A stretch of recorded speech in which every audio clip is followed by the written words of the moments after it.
Today we have the extraordinary opportunity to actually sit down and have an informal conversation with the Chairman and Chief Executive Officer of Stem Cell Products LLC, Mr. David Kekich.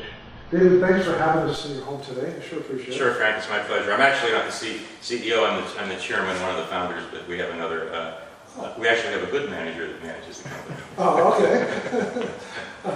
David, a friend of mine recently told me about some really mind-blowing longevity research that's taking place at the Maximum Life Foundation, which you founded as well, is that right? Yes, I did. Okay, needless to say, we're extremely interested in those products. In fact, anything that will enhance the quality of life for our members and readers at First Health Review products. Needless to say, we're extremely interested in anything that will enhance the lives of our readers at firsthealthreview.com. David, perhaps you can tell us a little about yourself. What got you interested in anti-aging and longevity products in general? Sure, I'd be happy to.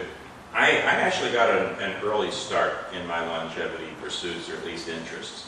I got a really rabid interest in, I guess not so much longevity because I was in my 20s, but health and well-being and just physical fitness. And I was very much into that for many years.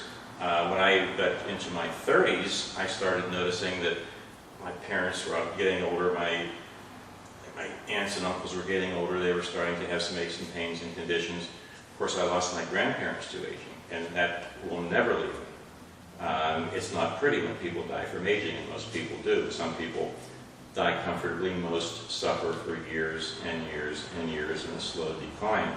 So that affected me very deeply.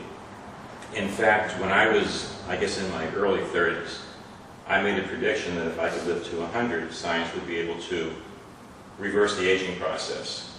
And I could live as long as I wanted to, barring accidents or some kind of trauma or some weird bad luck.